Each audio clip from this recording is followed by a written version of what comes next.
Hello, my name is Alexi. I would like to make a video, actually, a series of videos about Book of Daniel. Many years, I was like, man, this is just stay out of this. This is eschatology. But um, when I start studying Greek, um, one of the tutors, she was also historian, and I decided to like, you know what? What happened after Alexander the Great? Could you give me some presentations about that time? And the more I start studying it, the more I start learning it. And at the same time, I was actually trying to go through the book of Daniel. And honestly, um, it was one as a brother in Christ. I was like, you know what? This actually makes sense. It's actually from Daniel's perspective, it's a near future. It's a near future. It's not. I would even argue. I would even planning to say to you that Book of Daniel has nothing to do with the second coming of Christ. However, the same language that is used in Book of Daniel, the same or similar, I should say, language is used in the Book of Revelation. So, and I would argue it's almost like a two-part series, like from at least my eschatological understanding.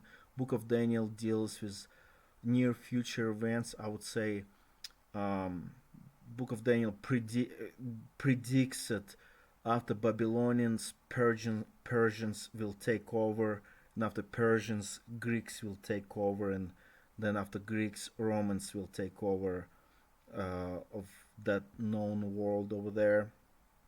And I would argue that um, it's up to 132 AD um, that the book actually prophesied, in my opinion, or in my, I guess, best studying that I've been studying for last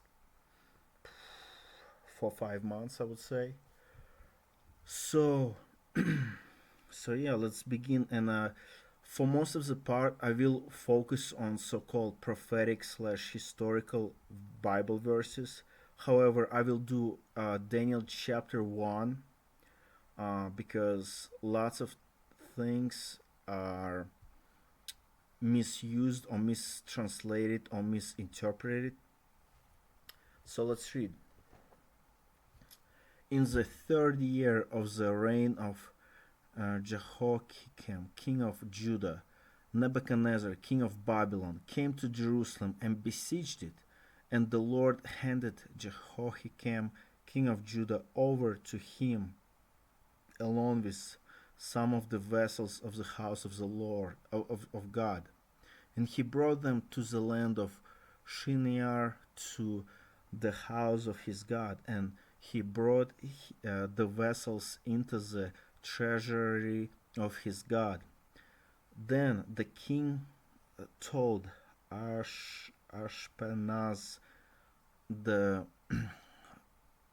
chief of his officials, or would actually argue the proper translation should be eunuchs, to bring in some of the sons of Israel, including some of the royal family and of the nobles. So eunuchs is pretty much most of the time it's somebody who is by force became slave, but they the masters saw potentials in them, and those slaves would be castrated.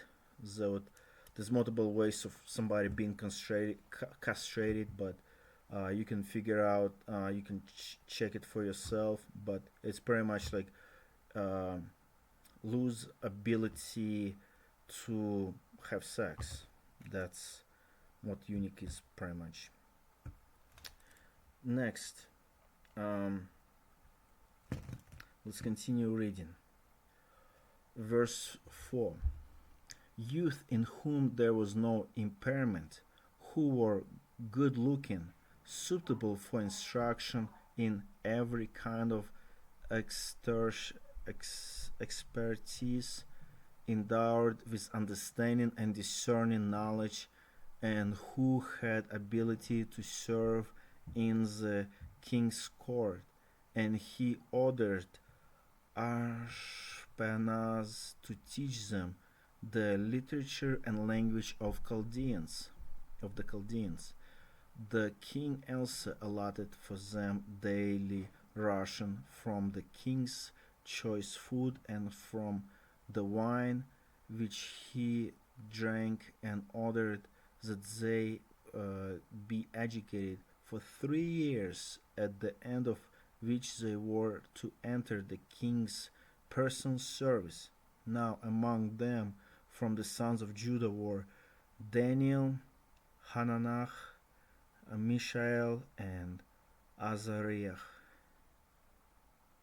Then the commander of the officials assigned new names to them, and to Daniel he assigned name Belshazzar, to Hananach Shadrach,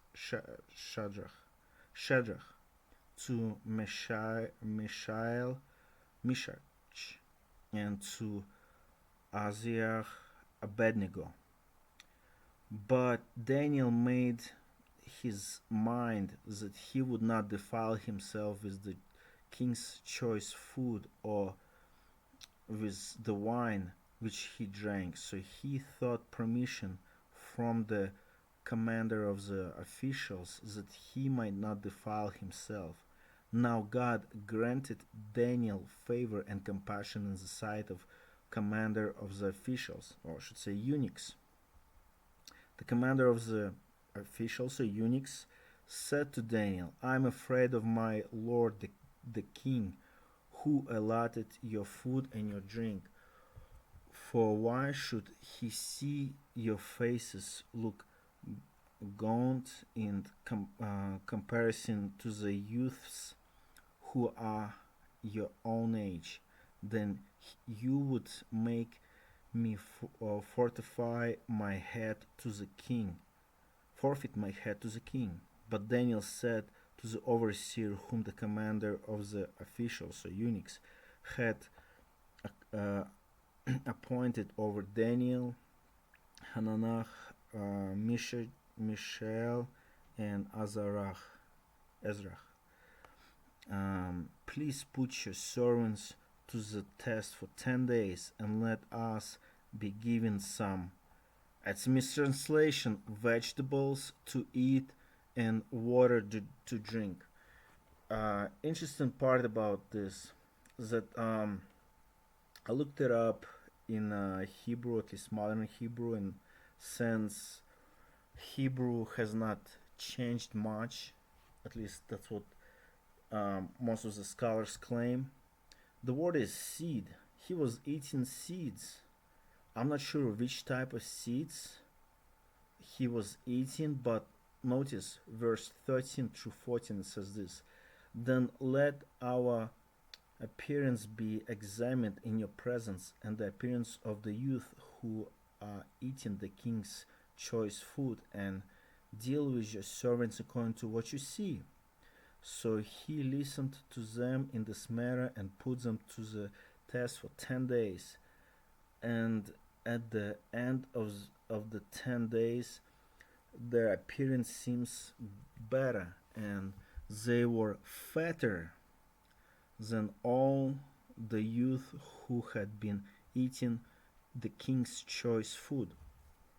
So they were not eating vegetables. It's a big mistranslation.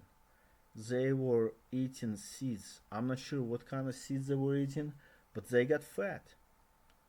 The goal of, I guess, at least what I studied from ancient history, is that if you're a skinny person, you look like a slave. And if you're serving in a king's court, you need to look fat. Fat was actually distinctive marks of somebody serving in the court versus skinny slaves. So, um, so yeah, the because some of the preachers I know using this text to promote this kosher food, and once again, it's this kosher food is not about being, I guess, healthier, but it's being fatter. You would be more fatter if you would be going under Daniel's diet. So if you like to eat healthy food, sure, but you cannot force nobody in the church to do the same thing. In the New Testament, if you forbid certain foods, it's actually according to the First Timothy chapter 4. It's a doctrine of demons. So if somebody trying to talk to you about Daniel's fast, don't listen to them. They did not study their Bibles. I mean, they can use the text later on when um, Daniel in a Persian Empire under Darius were forbidden to pray to his God, and that's when another fast was happening. But honestly, from the Bible, we don't know what kind of fast it was. So, um, so yeah, verse 16 through 21. So the overseer continued to withhold the choice food and the wines they were to drink, and kept giving them not vegetable seeds. It's NASB translation, but it's mistranslation right there. Let me double check what other translations, how would other translations translate? You know what? Let's see, Bible, and let's see, Daniel, Daniel. There we go.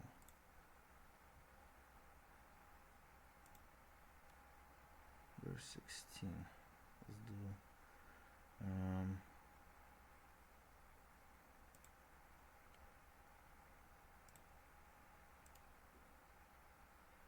so so vegetables. Um, only vegetables,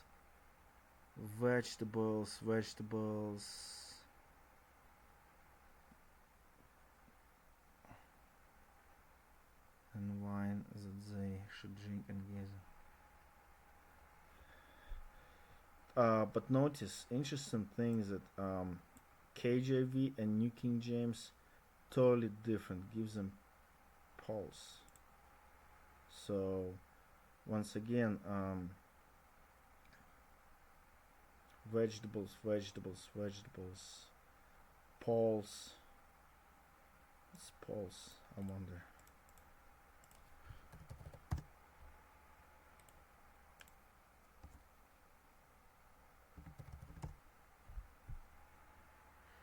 So yeah, something like plains.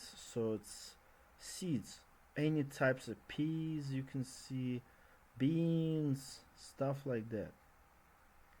So yeah, that seems where the David's um, th- that was seems the David's how you call this diet, and not really a diet. It's like, as far as I can tell, like he could have ate all kinds of seeds, but it's not vegetables, guys. So it's mistranslation. And also, just to kind of give you a heads up, like notice that in the last verse, and Daniel continued until the first year of Cyrus the king. So Cyrus, and that's later on. It's Cyrus.